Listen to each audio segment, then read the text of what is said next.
Take 2. Alright, this is the second time I've tried this. I'm doing September's Yarn Bingo. Going over it, I didn't like some of the choices that I had here, so I wanted to look back at it again. I appreciate anyone who gave me ideas for the Yarn Bingos. They brought in so many bingos. I think the last time I asked was in July for ideas for Yarn Bingos. Ladies and gentlemen, you gave me so many that I actually was able to go through and make all the cards to December. I think December's only needs 4 more spaces filled in, and it's done. So it's basically now going back and looking at them to see, make sure that I like them and understand what I want people to do.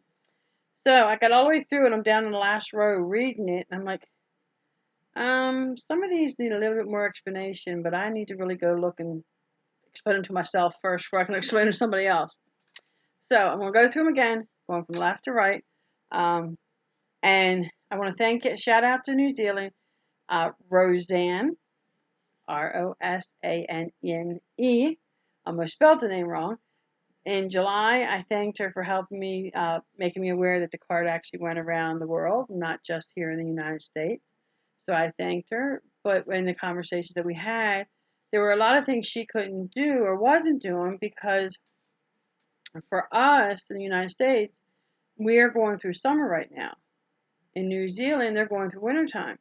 So we're doing summer projects. They're trying to do winter projects. They weren't lining up. So I was trying to make cards with ideas that everyone was giving us that we could actually turn around and put together and could accommodate more people, give more people a chance to play bingo. And I want to have fun. That's the whole goal, just to have fun. So here we go. Reading from left to right, top row to bottom row. Finish a whip. Make something that is color sapphire blue. Sapphires are September's birthstone. Guess whose birthday's in September? September. Okay. Create something for a baby. Make something for an elderly person. Blanket in progress. Create a Christmas present. I'm on the second row. Create a Christmas present. Save your yarn wrappers from your projects and let's see how much yarn you went through in the month of September. Finish a whip or September year if you're saving them for the whole year. Work on a project that will take a year to make. Create some popsicle holders. Going back, third row. Create a little girl's purse. Finish a whip. Free space. Make a hat. It's spring in some other countries, so make a flower. Create a scrap project. I'm on the fourth row. Create a scrap project. Make something for cooler weather.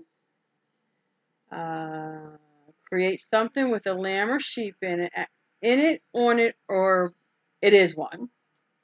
So you can make a lamb, you can make a sheep, you can make a picture of a lamb, you can make an applique of a lamb, applique of a sheep, applique of a picture, you get the idea. Create something for Halloween or harvest time. Some people don't celebrate Halloween, but they will celebrate harvest time. Finish a whip. Create something for back to school. And I put that here. One, we are going, most places I believe are going back to school, if not even online school. So we've been in the month of August, we were gearing up for school. Now we're back in school. Next is try a new technique. Try a new technique to you, washcloth. That means just make a washcloth that has a new technique in it you may not have done yet before. Create a hair item that has a hole/yoke, also known as a pony hat. Now, I'm not saying make a hat that has a pony in it. You have the messy bun hats.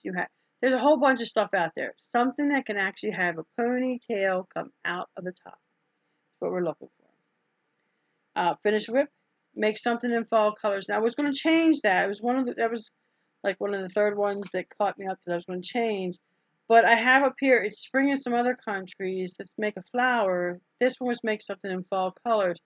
So I was going to alternate to make spring colors, but you're already making a flower for springtime. I didn't want to double it up down here. So that's what it is. So that's our yarn bingo. People have been asking a lot for the rules of bingo, so let's just go over them real quickly. You do not have to make. This card is here for you to participate. You do not have to make everything on the card to play yarn bingo. You do not have to change what you plan on making to make it fit Yarn Bingo. It's here if you need some inspiration. You do what your plan is. If you plan out certain things and it works and takes up a square, fantastic. You are stuck. You need some help getting stuck on what to do next. Go to your bingo card, pick out a project off of it, and work on that. It's there to help you. It's not there to control you.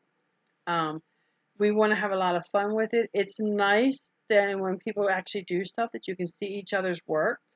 I love looking at people's work. There's so much talent there.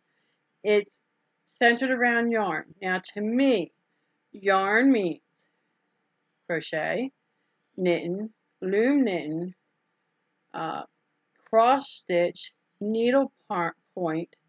Even though there's needle point and cross stitching go into thread, it's still part of the yarn family. It's still part of the string family. It's a handicraft that you make with your hands with yarn. And every once in a while, and I'm probably going to do it in December, you'll see me throw a block out there where I'll ask for, we're all crafters here. Very few of us stay in one genre, I think. I think most of us have like several different things that we'll do or different types of projects. It'll be show me a project that's not crochet or knitting or something like that. Show me another project that you may work on. And it could be maybe you show mostly crochet, and all of a sudden, like Terri at Yarnjoy, she did a metered knitted scarf or shawl.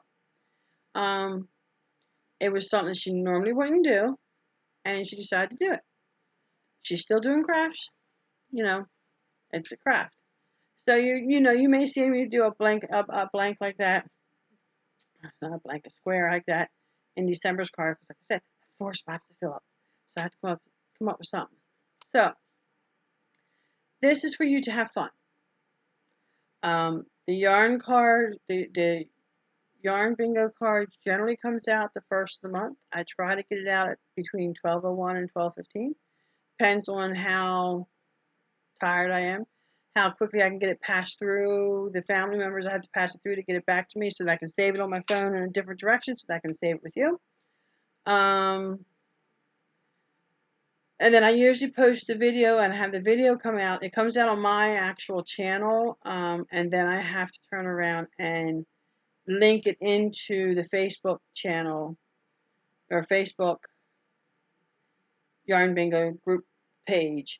So it takes me a few minutes to get that done, but I try and do that all on the first before you actually, well, I don't want to say before you wake up, because that's not going to work in New Zealand, because Rosanne is up before I am, because I'm usually in bed talking to her and she's up crocheting at the same time. So, but I usually try to get that out on the first of here in Virginia. So some people may get a day late, some people may get a day ahead. You can adjust your schedule for your needs. I enjoy it. It's there. I'm having fun with it. I enjoy shooting the videos as I am doing. It was something that Happy Crafter Homemaker said, Mama Llama, you should do this. And I was like, oh my gosh, I missed a step. I was doing the card. I had no problem doing the card, but I wasn't doing the videos. So now I'm doing the videos. So, and it was another way for me to meet my goals that I wanted to meet, what I will be sharing soon. So, if you like it, you want to join, you want to make sure that you get the video, subscribe over here. You want to make sure that you get the video each month. Like I said, I post it definitely on my own Facebook, on my own YouTube channel, and then I move it over a link over into the Facebook group so that you can actually have it. The card goes to the Facebook group. I don't actually link the card in my YouTube video, and I probably should at some point. And the only reason is I don't think about it. But I record the video before I actually publish the card. But then I release the video. Sometimes it gets released a little bit before I get the card published because I'll get sidetracked or whatever. But anyway, most of the time the card comes first and then comes the video on Yarn Bingo's page. Here you'll, in my YouTube channel, you'll actually see the video for the yarn bingo before you can actually get to the card for the yarn bingo. I'm fine if you go to the yarn bingo on the Facebook group and you post it there. Where can I find the card or stuff like that? Because sometimes we're posting so much at the beginning of the month that it gets buried. Like in August, I think I came out and posted the card and the video 3 times. First time I came through and said, we've been posting so much, let me put it here again. And then I found some people who are still looking for the card, and I'll post it all again. I don't mind doing it. Donna's very good at doing it. Penny's very good at doing it. We all want people to play with us. So if we find it, and we get to your question first, the ladies all get together, the men, whoever's helping us, we answer it as best we can. And I think that's great. That's what this group should be about. It's just unifying, uplifting, and creating together. So I'm going to go ahead and get this actually posted of when it's coming out. I try to hope you all enjoy it. If you like it, over there's a little thumbs up thing. Please give us a thumbs up. And again, of course, I said if you want to subscribe from over here, make sure you come back to the bell so you get all the Yarn Bingo videos or my videos. You never know what I may post out myself. Looking forward to seeing you again next month. Hopefully we'll have a fun time in September. And let's get bingos.